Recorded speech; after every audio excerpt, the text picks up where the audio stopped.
Wiadomo, że być polskim Żydem to już 2 nieszczęścia. Żydem to już 1 nieszczęście, więc pozostaliśmy przy tym, że jesteśmy Polakami. Raz, 2 wzięli, w les pasłali, normu zdjęli, chleba nie dawali.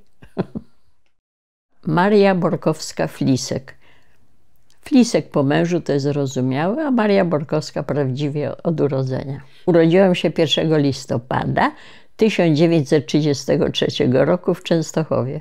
Rodzina taty Borkowscy pochodzili z Łomży. Obydwoje rodzice byli warszawiakami. Rodzina Borkowskich to była rodzina warszawskich Żydów, ale znaczy dziadkowie to byli Weisbrodowie. I dziadek Weisbrod wybudował dom na Krochmalnej. I ten dom miał 1, 2, 3, 4 kondygnacje z piwnicą, z parterem. I podzielił na dzieci. Parter dostała moja babcia. 2 następne siostry miały 1. i 2. piętro, a 3. piętro miał jedyny syn Weisbrod. No i tak mieszkali na Krochmalnej. Ciekawe, że nazwisko Borkowscy, skąd to się wzięło? Podobno to z tego, że to była do XIX wieku Żydzi nie mieli nazwisk w Polsce. A od XIX Żydzi zaczęli dostawać nazwiska albo od zawodu, albo od miejscowości. I to, co ja wiem, ale to mi mama opowiadała, że było powstanie styczniowe. Mój dziadek pokazał oddziałowi polskiemu, gdzie się schowali kozacy i w nagrodę dostał nazwisko od tej miejscowości, gdzie to było, Borkowo, pod Łomżą. Z kolei rodzice mamy mieszkali chyba w Kazaniu, później w Moskwie. Dziadek był kupcem i car swoim ukazem zabronił Żydom być kupcami, czy w ogóle w dużych miastach. Więc wywalili dziadka i dziadek przyjechał na prowincję z żoną Esterą, moją babcią, do Warszawy. To jest właśnie babcia Borkowska. Piękna kobieta była. To jest mój pradzieduszka, to jest dziadek Minc. Moja prababuszka, babcia Estera. I tu im się urodziły 4 córki. Guta, Sara, Dora, a później było 8 lat przerwy i moja mama Olga. Zupełnie inne imię. Tak. A dlaczego? Nie wiem. Widocznie już się spolszczył albo zruszczył się dziadek, w każdym razie zupełnie z innej beczki, ale też 2-sylabowe. A jak nazywali się synowie albo w ogóle dzieci, które się urodziły w tej rodzinie? Tak, rodzinie Borkowskich. Najstarszy był Ignacy, następnie był Aleksander, następny był Henryk, Jakub, później był mój tata Stanisław i Roman. Gdzieś tam po drodze była jeszcze siostra, nie wiem, Lola mówiło się, ale jakie ona miała pełne imię, to nie wiem. I Ignacy zginął w Majdanku czy w Treblince, Aleksander w Starobielsku, Henryk uciekł do Wilna i tam spłonął na dachu, bo się ukrywał tam. Roman w getcie, Kuba w getcie i ciotka w getcie. No i babcia w getcie. I oni cały czas mieszkali na Krochmalnej?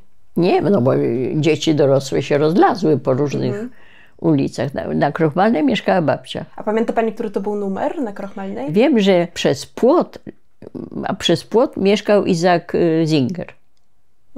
No high life. Plus moja babcia, która handlowała jajkami, wapniakami.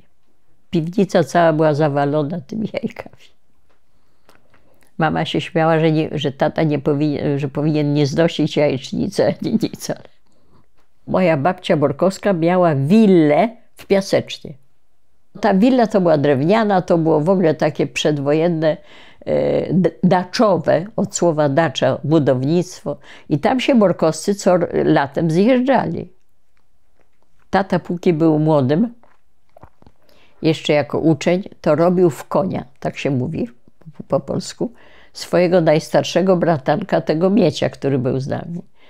I do Miecia przyjeżdżali rodzice, jak on był u babci Borkowskiej, przywozili mu słodycze. A tata przyjeżdżał i grał w jakieś tam domino czy coś z mieciem i kantował i wygrywał te słodycze, więc w ogóle. To są wszystko, jak moja mama mówiła, manses, rodzinne te różne historie, więc ja mam to wszystko, wie pani, pamiętam. No. Czy pani pamięta te swoje babcie? Tak.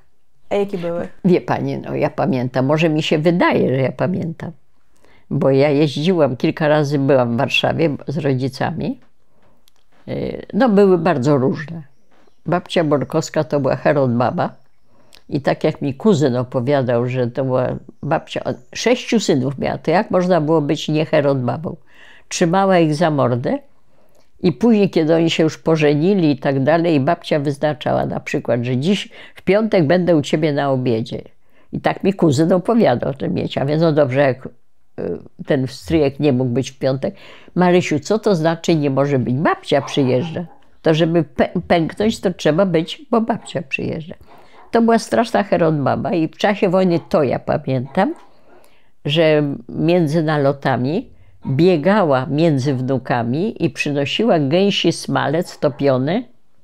I pamiętam, że u drugiej babci ja mieszkałam i tam stały butelki z tym gęsim smalcem. A druga babcia jaka była? Taka bardzo, bardzo dowcipna, ale bardzo taka, no przeciwieństwo do babci Borkowskiej. Bardzo dowcipna, bo jak mama mi opowiadała, jak tata jeszcze jako kawaler przychodził i się chwalił mojej babci, że złapał taką rybę. Babcia mówi, co znaczy taką? Zawsze się pokazuje taką. A mój tata odpowiadał, bo ona wisiała na wędce. Tata był niebywale dowcipnym człowiekiem, a babci mi nic też nie brakowało. W ogóle mam po kim. Wiem, że dziadek Borkowski, ale to jest relacja jego synowej, a mojej mamy.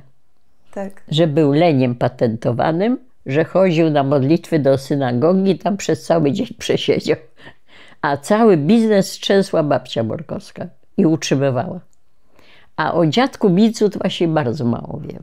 Też wcześniej umarł, 20. Groby obydwu dziadków są na cmentarzu żydowskim w Warszawie.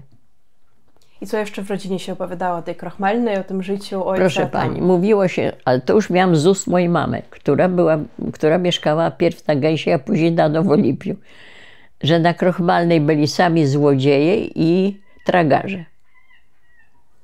I faktycznie koledzy mojego taty, to strach pomyśleć.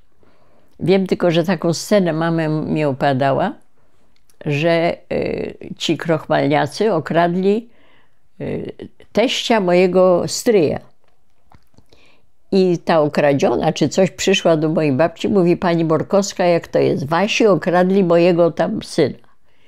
No to babcia poszła do odpowiednich ludzi, mówi, coście oszaleli, okradliście teścia Olka i od razu wszystko oddali, wszystko w okej. To była, mama mówiła, że to była straszna ulica. No bo mama, wie pani, Highland z Nowolipia. A czym się zajmowali od strony mamy dziadkowie? Jaki zawód? No byli chyba, kupcem był chyba dziadek, ten co pochodził z Kazania czy skądś. Babcia nie pracowała.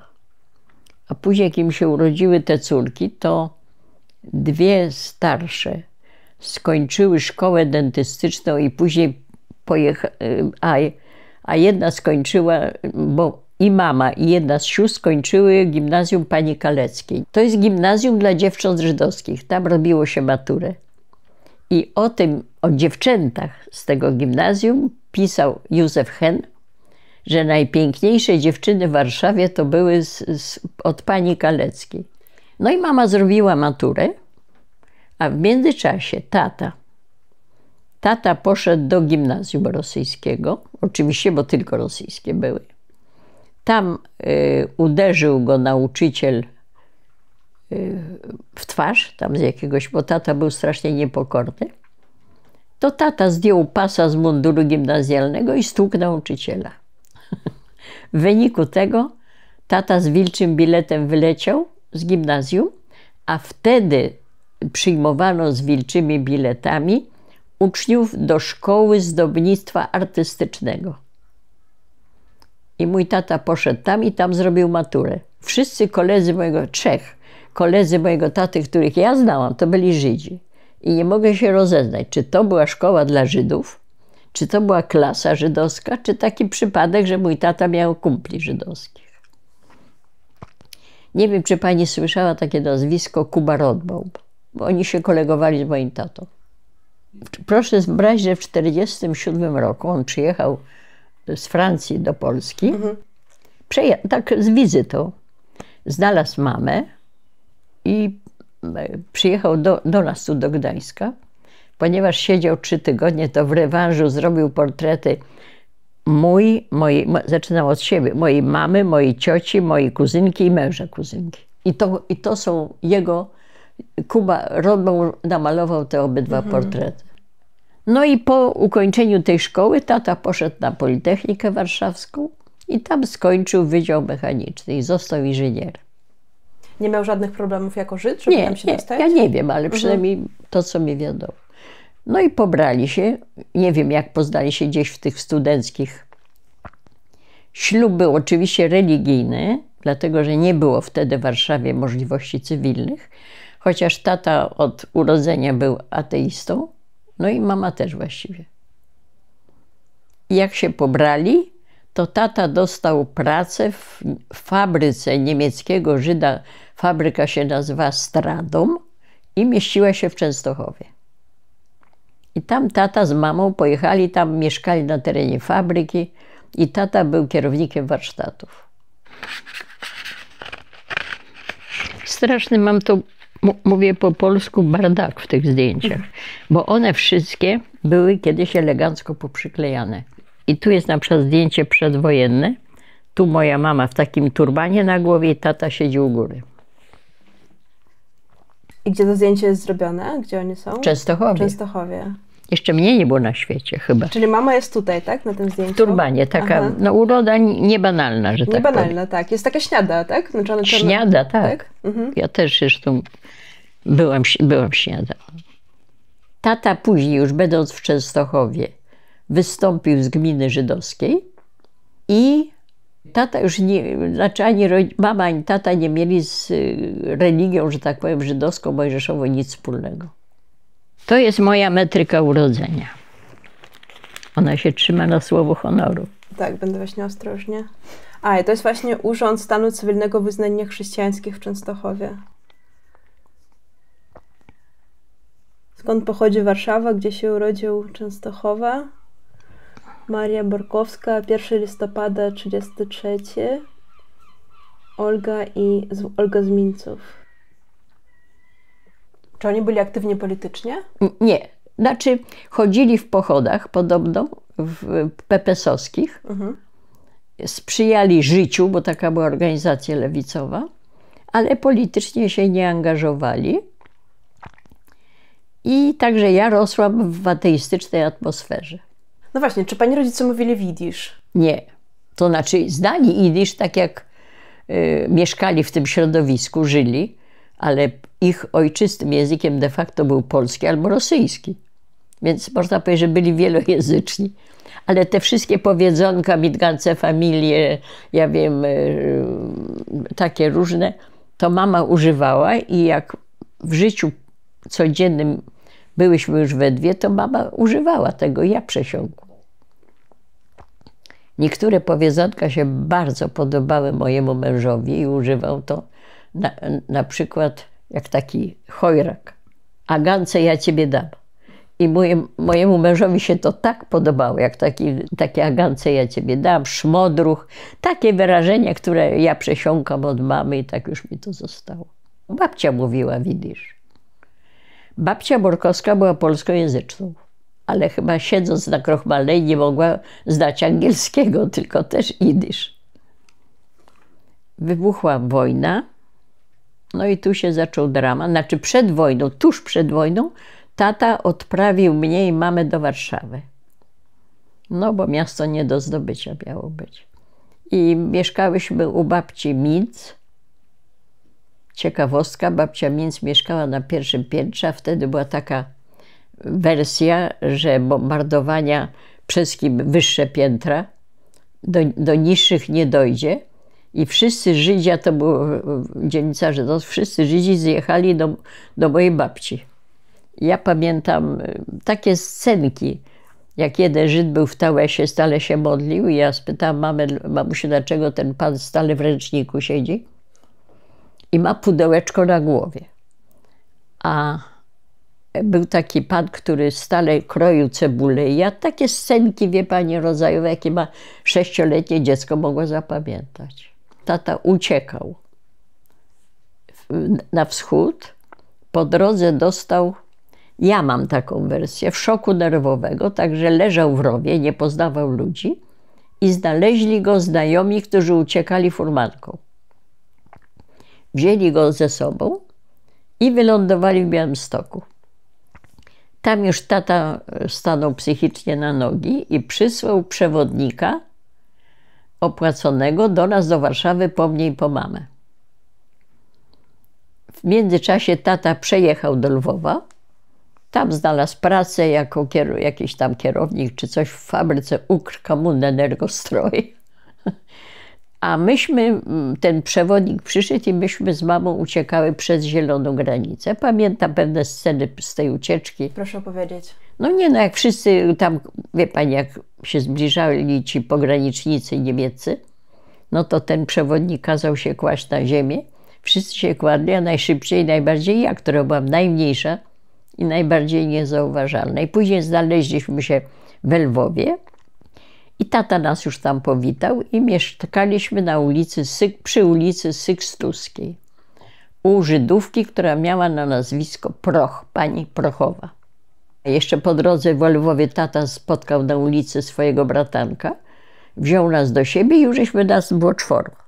A ten bratanek to był syn kogo? Ignacego, najstarszego syna chirurga. On sam był wtedy, jak wybuchła wojna, na 3. roku medycyny na Uniwersytecie Warszawskim. Miał na imię Mieczysław Ludwik, stale podkreślał Ludwik na drugim. W pokoju, który myśmy zajmowali, były meble, jej stare meble palisandrowe, nie wiem, czy pani zna takie pojęcie. Ja jako dziecko rozumiałam, że to są meble pani Aleksandrowej. I jak przyjaciele moich rodziców przychodzili, to ja mówiłam, żeby uważać, bo to są meble pani Aleksandrowej. Mój tata dostał tę pracę inżyniera w tym Ukrkommunenergostroj, a tata miał takie, nie wiem, zdolności, jak to nazwać, charakter przywódczy. Zawsze był liderem tam, gdzie był. I zaczęli ci nasi przyjaciele, którzy się znaleźli we Lwowie, przychodzić do nas i to się nazywało, że w kafe u Borkowskich. No a ja latałam tam między nogami tych i pamiętam taką sytuację, że ja nie wiem, tata szedł do pracy, czy rozwalili jakąś fabrykę z konserwami. Jedno sobie przyniósł kilka puszek konserw z zielonym groszkiem. A te meble pani Aleksandrowej to było takie biurko stare, duże. I tata ustawił te puszki tam pod biurkiem i ja się bawiłam w przechodzenie przez zieloną granicę z kolegą, syn przyjaciół moich rodziców z Warszawy jeszcze, Hamplowie, on był adwokatem. No więc zielony groszek, zielona granica. No i w Lwowie był no nieomal raj na ziemi. Stale spotkania towarzyskie u nas, w kafe u Borkowskich. Tata jako absolwent szkoły artystycznej robił artystyczne kanapki, jedno sobie życie towarzyskie kwitło. Aż pewnego razu, rano, chyba o 5, przyszli NKWD-ści, wzięli nas za frak i do wagonu bydlęcego. Jechaliśmy chyba z 3 tygodnie. Myśmy, o ile pamiętam, byliśmy na Górnej Pryczy. No i jak tylko pociąg stawał, a stawał nieprzewidywalnie, to albo było to jakaś stacja i można było coś kupić, albo nic nie było, pole. Już w wagonie się tak ukształtowało, że tym liderem jest mój tata. Malijska i SSR. Tam żeśmy zwalili nas do jednego pokoju oczywiście. To był uczastok, Pierwomajski uczastok. To był barak i Polacy byli osiedlani czy wpychani do pokojów, a każda rodzina miała pokój, a między pokojami była ścianka drewniana, która nie dochodziła do sufitu, tylko między pokojami wisiała jedna lampka naftowa. No i komary. Komary to było coś koszmarnego, bo to były błota, Malijska i ASSR. Polacy musieli iść do pracy oczywiście, tatę też pogonili, kuzyna i mieli wyrąbywać las, osuszać błota te marijskie i tego. I ci Polacy od razu stworzyli Brygadę imienia Borkowskiego. Wymyślili piosenkę, to ja pamiętam tą piosenkę. Może pani zaśpiewać? Ja melodii nie pamiętam, ale raz, dwa wzięli, w les pasłali, normu zdziełali, chleba nie dawali. Mądra i głęboka piosenka była. No i tam sobie żeśmy żyli. Był wieczór kabaretowy, moja mama śpiewała, bo pięknie śpiewała. Sylwestra Polacy obchodzili, panie w nocnych koszulach, panowie w piżamach. No więc ubaw po pachy. No i później przyszło, Majski się dogadał ze Stalinem i nas wyzwolili. Wcześniej wołali, żeby powiedzieć, gdzie się chce jechać. A moja mama, ponieważ pochodziła z Żydów rosyjskich, to miała rodziny w Kazaniu i Bóg wie jeszcze gdzie. Tata sobie umyślił, że pojedziemy do Ulianowska, bo to daleko i tam niby lepiej. Wsiedliśmy na statek po Wołdze. To ja pamiętam. No tata oczywiście migiem zawarł wszystkie znajomości i już się stał przywódcą na tym statku, ale na tym dennym, na tym niższym pokładzie. No i od słowa do słowa powiedzieli mu oczywiście na ty, słuchaj Stanisław, nie jedź do tego Ulianowska, bo tam bieda z nędzą, wysiądź po drodze w Nowodziewicziem. A przepustkę mieliśmy do Ulianowska.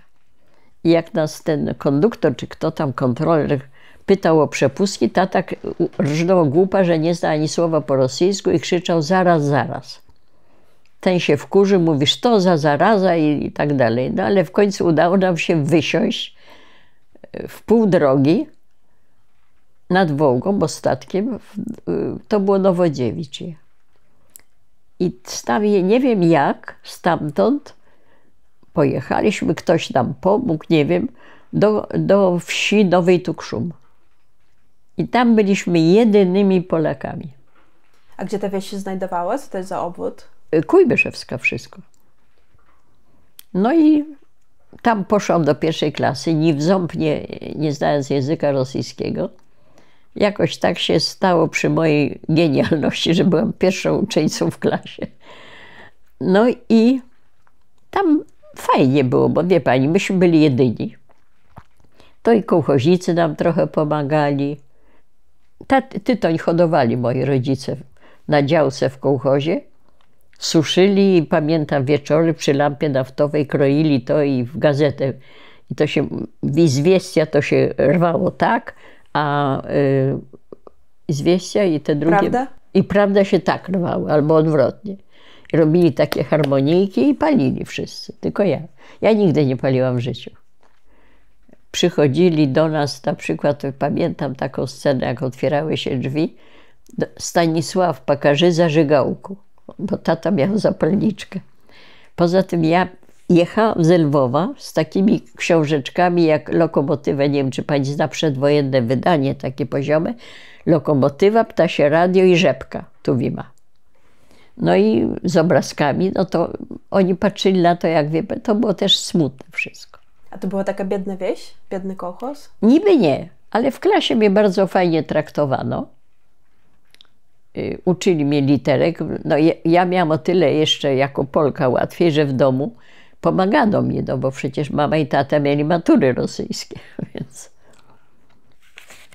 żeby nie być gołosłowną. Выдана ученица 3 класса Большой Константиновской школы, село Большая Константиновка, Кошкинского района, Куйбышевская область, Барковской Марии. За отличные успехи и примерное поведение. 20 maja 44 gод. W międzyczasie tata korespondował ze znajomymi i mama. I z nami jeszcze we Lwowie był taki adwokat Żyd z Krakowa, Abrahamer się nazywał. I on, jak nas wypuścili, to wylądował w Kujbyszewie.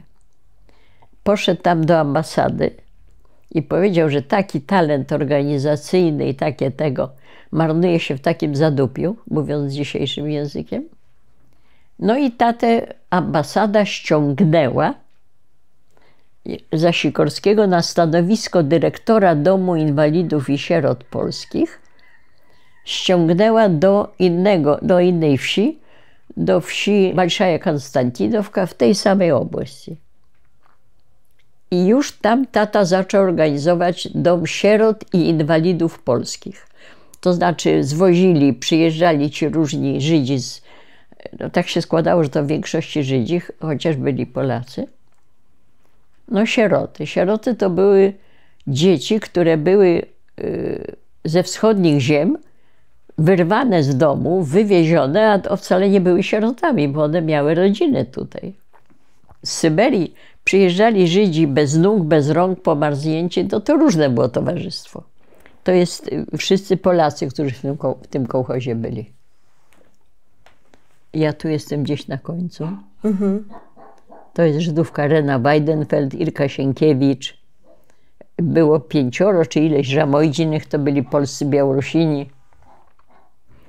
Nasza rodzina w kołchozie. Czyli to jest tata, mama, Miecio? Miecio i ja. A ile Miecio wtedy już miał lat? Bo on jest starszy, prawda? No, Miecio był urodzony w 19 roku. 20-latek. I kiedy wojna wybuchła, on był na 3. roku medycyny. Była tam taka pani, która była przed wojną harcmistrzynią, która zorganizowała to życie religijno-polskie. I co rano mieliśmy modlitwę, wszystkie nasze dzienne sprawy się śpiewało wieczorem, kiedy odwrotnie, rano, kiedy ranne wstają zorze, wieczorem wszystkie nasze dzienne. I myśmy, mama i mój kuzyn, i tata nie, bo był dyrektorem, to miał zajęcie, a myśmy uczestniczyli w tych modlitwach. Ale tam widzieli, że państwo jesteście Żydami.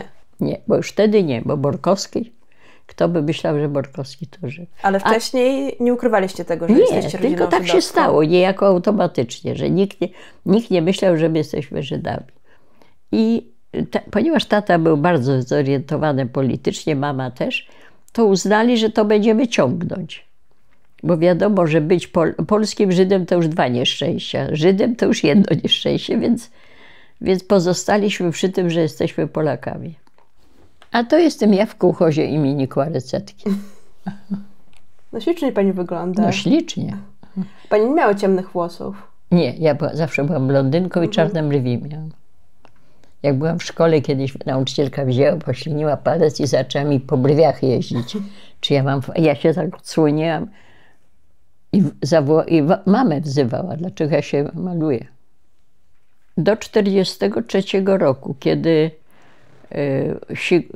Anders zwiał, że tak powiem, wyszedł z wojskiem z Rosji, no to się wtedy zerwały te kontakty i tatę wywalili ze stanowiska dyrektora. Na jego miejsce przyszedł taki, chyba NKWD-ista, cholera go wie. No, ale myśmy mieszkali w tym samym pokoju. Była przedtem jeszcze paszportyzacja. Trzeba było przyjąć paszporty i obywatelstwo rosyjskie. Ponieważ mój tata miał ważny paszport przedwojenny i kuzyn też, więc ich nie ruszono, a mama już jej się kończyła ważność. Tata nie mógł dostać paszportu, bo był obywatelem. To trzeba było mieć wid na życielstwo.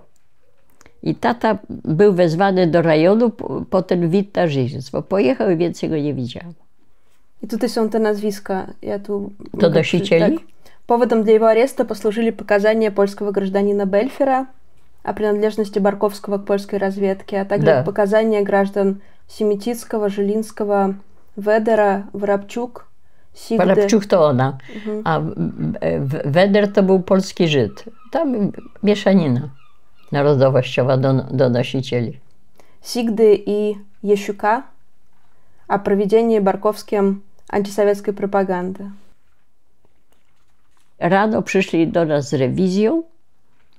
Co oni mieli zabrać? Zabrali dwie rzeczy. Tata robił, taki miał notę, specjalny szkicownik dla rysunków. Piękny szkicownik pełen rysunków scenek rodzajowych z kołchozu. I zabrali, mój brat stryjeczny, kuzyn, był od przedwojny filatelistą. I zbierał znaczki nawet w czasie wojny. Ponieważ nie było klaserów, to on to a on miał ciotkę w Ameryce. Więc dostawał listy z Ameryki, te wszystkie znaczki rosyjskie i amerykańskie zbierał w takich przeźroczystych kopertkach. On kleił, on był w ogóle pedantem do bólu. I zabrali tę jego kolekcję i zabrali szkicownik mojego taty. Nie zauważyli, że jeden szkicownik z 3 czy 4 rysunkami został. I ja go mam do dziś. I w tym domu sierot był chłopak o nazwisku Gołąb. Nie pamiętam jego imienia. I mój tata właśnie go narysował. Oczywiście z łagru można było tylko pisać odkrytki. Tata miał piękny charakter pisma, więc prawie jak drukowany. Po rosyjsku tylko oczywiście. I pewne rzeczy takie zaszyfrowane. Mama z tatą tam korespondowali, już wolno było raz na miesiąc. Ja wszystkie kartki od taty mam. No mama tam jeździła do NKWD, starała się, żeby ją... jeszcze był taki moment, że mamę wsadzili do ciupy. Kuzyn w tym czasie jechał zobaczyć się z tatą w więzieniu. Mamę wsadzili, ja byłam sama w domu. No hulaj dusza, piekła nie ma. Strasznie mi się to podobało, to była zima. Tym NKWD-owcem w rejonie, w Koszkach, był oczywiście Żyd, Altman. I on wezwał do siebie mamę i mówi, słuchaj, wojna się skończy, przecież nie da rady, żebyście tu mieszkali. Weź ten paszport i idź do córki, bo ona jest w tej chwili sama. Bardzo tak ludzko. Mama nie wzięła paszportu, ale dostała udostępnienie, takie półroczne. No, ja wspominam jako wspaniały okres, kiedy byłam sama w domu. Co pani robiła? To była zima i jeździłam na sankach. No co mogłam robić? Może ludzie dobrze mi dawali jeść, ja nie pamiętam tego. Dziecko takich rzeczy nie pamięta przecież. Skończyła się wojna i repatriacja. Ciocia była w Moskwie jedna. Mama dostała z Moskwy telegram. Salia i Alia żywy. Dosłownie, bo ja pamiętam na pamięć. To była ta siostra Sara z córką Alą, że żyją. Były w obozie w Fordonie i w końcu trafiły do Gdańska i że tu mieszkają. I myśmy przyjechali, mój kuzyn, do cioci do Gdańska. To jest też ciekawy dokumencik. Jak myśmy wyjeżdżali z Rosji, trzeba było mieć dokument, jakie książki się wywozi. I co pani wywoziła? Tak, ale to załatwiał kuzyn w rejonie. Krylow, Barto, Tolstoj, Maria Knapnicka, Julian Tuwim, Henryk Sienkiewicz, Stefan Żeromski. Żeromski, przez H pierwszy on jest napisany. Antoni Slanimski i Adam Warzyk. Niezły zestaw. Bo to były książeczki, które mama i kuzyn zamawiali w Purze. Polski Urząd Repatriacyjny albo w ambasadzie wcześniej polskiej. A rosyjskie to ja miałam. I ja stąd na pamięć znam tyle baśni Kryłowa i Waronie, gdzie to Bóg posłał kusoczek syru i tak dalej, i tak dalej. A kiedy pani przyjechałyście z mamą z Związku Radzieckiego do Polski, to najpierw trafiłyście do Warszawy? Nie, od razu do Gdańska? Nie, jeżeli chodzi o... Jak jechałyście? O trasę, to transport. Bo byliśmy w transporcie jako repatrianci. To trafiliśmy do Kamiennej Góry na Śląsku. I tam Polacy, znaczy ci, nie wiem, kolejarze czy władze, cholera wie, na wagonach zaczęli pisać Z i P. I to już moją mamę i kuzyna już dało im do myślenia. I tam w Kamiennej Górze Żyd od razu jechał na Dolny Śląsk. Wałbrzych, Szczecin jeszcze, ten biały. nie Jelenia Góra, tylko to te miejscowości, gdzie Żydów było jak mrówków. A ponieważ mama mówiła, jak taki podział, to nie ma co, jesteśmy Polakami. I mama nie musiała wsiadać do tych wagonów rzet i jechać na Dolny Śląsk, tylko mając list od cioci, powiedziała, że jedzie do siostry. I myśmy normalnie pociągiem, no jak to się jechało, to inna sprawa, przyjechałyśmy do Gdańska. Przyjechaliśmy, bo kuzyn, mama i ja. No i mama została z bagażami na dworcu w Gdańsku, a my z kuzynem szliśmy pieszo z Gdańska do Wrzeszcza do mojej cioci. I to pamiętam, że myśmy przyszli, a ciocia mieszkała na pięterku z kuzynką.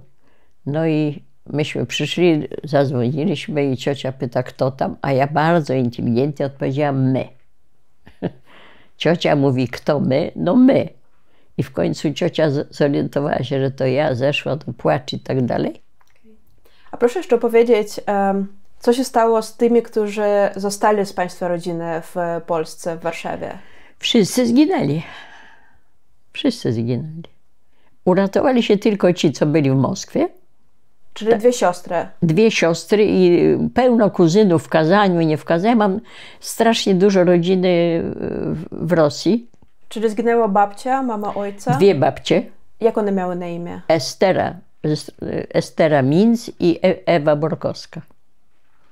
Zginął stryj Henryk, ale Henryk chyba w Wilnie zginął. Zginął stryj Romek, zginął stryj Jakub Borkowski, zginęła stryjenka, czyli siostra mojego taty Lola Szapiro, jej córka Jola Szapiro i jej mąż Jerzy Szapiro. No i tam jeszcze chyba byli. Czy pani pamięta te powojenne egzekucje tutaj w Gdańsku? A była taka i moja ciocia, która była taką w ogóle egzaltowaną osobą, pojechały, bo to było wieszanie tych 11 ze Stutthofu. Pojechały na tą egzekucję. Kuzynka chyba wtedy nie pojechała, czy ciocia z kuzynką, nie pamiętam. Mama się z nią kłóciła, jak można jechać na takie coś. One się wiecznie żarły, bo ciocia była hurra komunistką, bo ich wyzwolili Rosjanie, a mama była hurra pesymistką. I wiecznie się kłóciły. Ciocia pojechała na tę egzekucję i nawet zdobyła kawałek sznurka z wisielca. No, ale pani nie jeździła na te rzeczy? nie, no skąd. Ja w ogóle byłam wszystkim dzieckiem, mnie to wisiało. Nie jako na stryczku, ale wisiało mi to, ale mama by mnie nie puściła, no skąd? Wie pani, myśmy byli z Rosji, mieliśmy inną mentalność niż ciocia z Walą, które przeżyły tu Niemcy. To nie można w ogóle porównywać tego.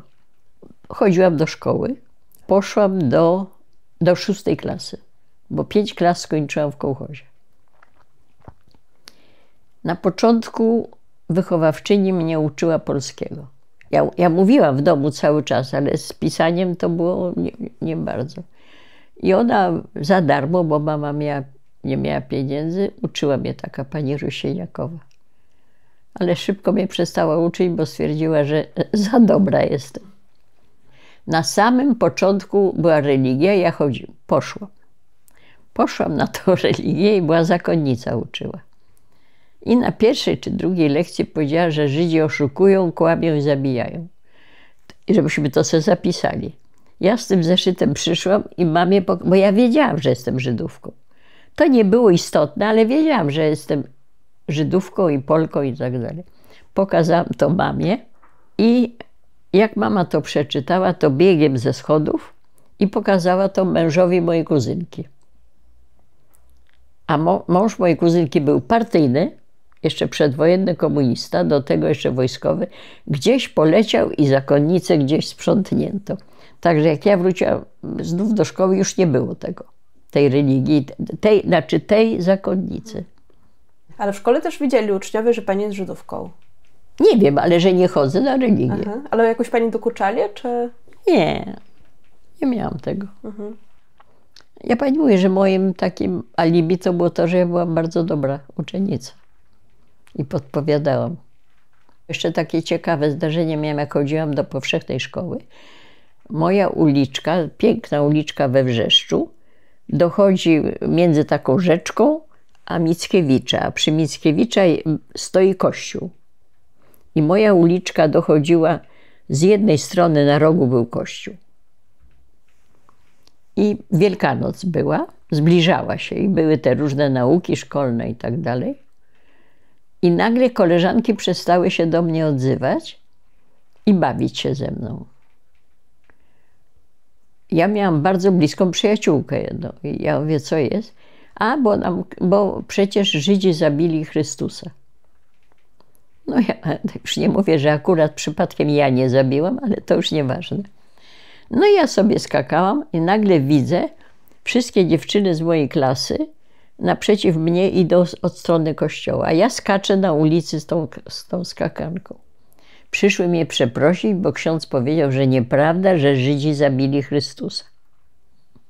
Czy miała Pani tutaj jakieś żydowskie koleżanki, kolegów, którzy przeżyli właśnie tutaj na przykład wojnę? W Gdańsku? Znaczy nie w Gdańsku, ale w Polsce. Mama siebie i mnie od razu zarejestrowała do Komitetu Żydowskiego. Jak żeśmy tylko przyjechały. I ja chyba 2 lata z rzędu jeździłam na kolonie żydowskie na Dolny Śląsk. Hashomer Haceir. No proszę.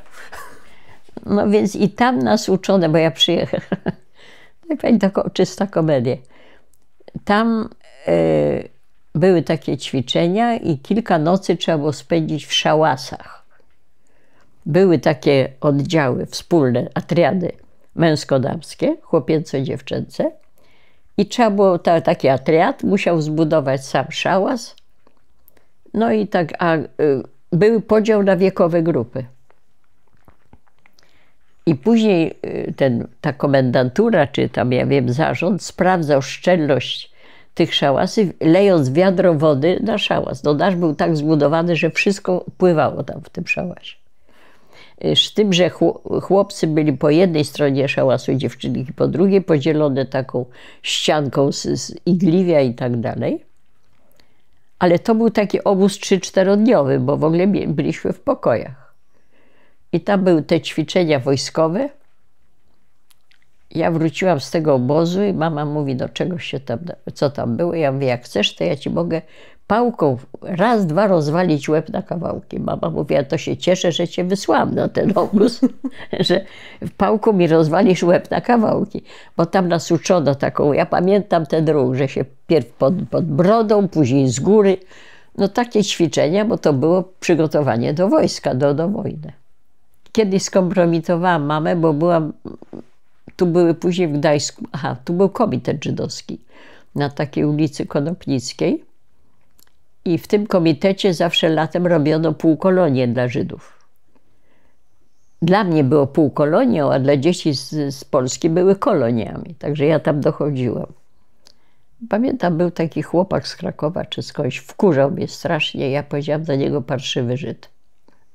No, oberwałam od mamy jak ta lala. No ale...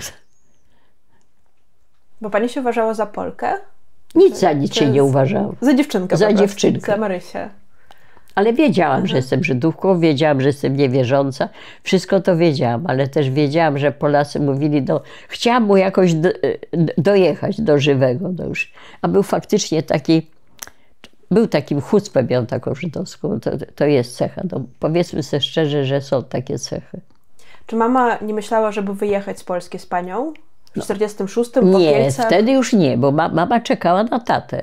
Mama powiedziała, że nie wyjeżdżamy, bo tata miał adres gdański. I że jak tatę uwolnią z więzienia, to tata będzie wiedział, że przyjeżdża do Gdańska i tu będzie mama i ja. Bo panie nie wiedziałyście, co się stało z tatą? Nie, no, myśmy wiedziały, że siedzi. Gdzieś tam, przecież nikt nie wiedział adresu tylko numer łagru, a nie było gdzie, co i jak. Ale korespondencja, bo coraz rzadsza i w 1948 roku ustała. Prokurator mi przysłał list, że pismo takie, że pośmiertna rehabilitacja mojego taty. No tak. Niewiele mi z tego przyszło. Ja nawiązałam kontakt z memoriałem, ale poza mamą, bo no nie chciałam, że tak powiem, denerwować mamy. I pani z memoriału, która mieszkała w Kujbyszewie, nawiązała ze mną kontakt i później gdzieś tam uruchomiła jakieś NKWD-owskie czy jakieś późniejsze tego, że ja dostałam zawiadomienie, bo ja szukałam taty, że tata zmarł 6 marca 50, tata został aresztowany w 1943, dostał wyrok 10 lat, a zmarł w 1952 roku 6 marca. Rok przed śmiercią Stalina. Tak. Gdyby to było wszystko jak kiedyś, to i tak by go nie uwolnili przecież. No ale w każdym bądź razie. Jak pani już dostała tę wiadomość z Kujbyszewa, to mama jeszcze żyła. Mama żyła, ale ja przed mamą kryłam. I mama znalazła ten list od memoriału. Ja wracam do domu, mama siedzi w czarnym tym, ja zapłakana, wie, co się stało. Mama znalazła ten list, bo ja kryłam przed nim. I jak to przeżyła? Strasznie, strasznie. Ale mama cały czas żyła nadzieją, że tata wróci. To była w ogóle bardzo wielka miłość między nimi. Przyjaciele mojej mamy w Izraelu zebrali pieniądze, przysłali mamie, żeby mama mogła jechać do nich z wizytą. No i mama zbierała te pieniądze, nazbierała te funty czy coś tam. I nagle trach, zmienili kurs dolarów. I już mama została z ręką w nocniku, znaczy 1/4 tej sumy, którą nazbierała, jej została, bo taka była no, dla nas nieekonomiczna zmiana pieniądza. I nie pojechała mama do Izraelu, a już wszystko miała. Przede wszystkim najgorsze zmartwienie mojej mamy, co ona tam będzie palić. Ona tu paliła giewonty, a tam nie będzie giewontu. A to były takie mocne papierosy. Straszne. No i tak to właśnie. A to wszystko byli albo mamy koleżanki ze szkoły, jeszcze pani Kaleckiej, albo przyjaciele moich rodziców z Częstochowy. I oni wszyscy się zrzucili na tę podróż mojej mamy. 68 rok. Jak na panią ten rok wpłynął? No strasznie, ja to przeżywałam okropnie. I mąż właśnie powiedział: słuchaj Marysiu, wyjeżdżamy w cholerę, nie będziemy tu, ale ja nie chciałam. Ja w ogóle nie lubię zmian. Siedzę na pupie i koniec. Ale po drugie, to ja sobie nie wyobrażałam, żeby się oderwać od przyjaciół, od rodziny. No i zostaliśmy. Mimo, że mąż bardzo chciał wyjechać. A czy jakieś nieprzyjemności panią spotkały w 68? Męża wywalili z pracy.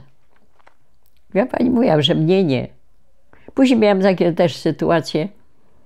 Sekretarzem partii był taki ćwok, Berezecki się nazywał. To był niby urzędnik, takie skrzyżowanie robotnika z urzędnikiem. To był niewielki zakład i ja byłam członkiem partii, mąż. Zresztą chyba mąż mnie wciągnął do partii w ogóle. I ten Berezecki coś tam zaczął na zebraniu partyjnym na Żydów jechać. Ja oczywiście wstałam i napyskowałam. Ten mój zakład to był taki dom jeszcze przedwojenny i tam był taki ganeczek i tam żeśmy nieraz stali, czekaliśmy na tramwaj. No taka była sytuacja. I on stał, ja stałam, jeszcze ktoś. I on do mnie mówi: towarzyszko Fliskowa. Ja mówię: ja nie jestem Fliskowa, tylko Flisek. No to towarzyszko inżynierowa. Nie jestem inżynierową, tylko jestem inżynierem. Czego wy tak bronicie tych Żydów? Czy Żydków? Ja mówię: bo jestem Żydówką. Towarzyszka to zawsze żartuje. Ja mówię: czy pan widzi, że ja się śmiałam w tym momencie? Oni w ogóle nie wiedzieli, no. Przecież nie latałam z gwiazdą Dawida na czole, ani w Tałesie, tym bardziej. No, także część wiedziała, część nie wiedziała. Przyjaciółki wszystko wiedzieli. A jak mąż pierwszy raz mnie pocałował, to bo też wracaliśmy z zebrania partyjnego, wieczór, ciemno, siedzieliśmy na krawężniku. On mi opowiadał swoje przejścia, bo on był wywieziony na roboty do Niemiec, ja swoje. No i pocałował mnie. Ja mówię: Tadek, ale ja jestem Żydówką. Mówi: no to co? I to mnie już tak przekonało, że mogłam tego. No. Jak on się nazywał, pani mąż? Tadeusz Flisek. I pochodził skąd? spod Warszawy, z Garwolina, z okolic Garwolina. To byli małorolni chłopi. Mieli 2 hektary i 9 osób. Cała bieda z nędzą. To mama w dniu naszego ślubu taksówką jechała. Tu moja teściowa. Więc widzi pani, że środowiska zupełnie różne. To jest w ogóle niesamowite zdjęcie. To jakby naprawdę 2 takie światy obok siebie. Ale się dogadywały panie pomiędzy sobą? Prawie nie rozmawiały. Mój teść to mnie brał za alibi, bo jak przyjeżdżaliśmy do nich na Wielkanoc, ale tu już kiedy się przenieśli na zachodnie ziemię, bo szwagier mojego męża został leśniczym pod Braniewem. No pojechaliśmy do nich na święta i teść mówi, matka wyciąga kiełbasa, to był Wielki Piątek. No jak to przecież? Ale Marysia jest niewierząca, to jak ona je, to my też musimy. Więc ja byłam alibi.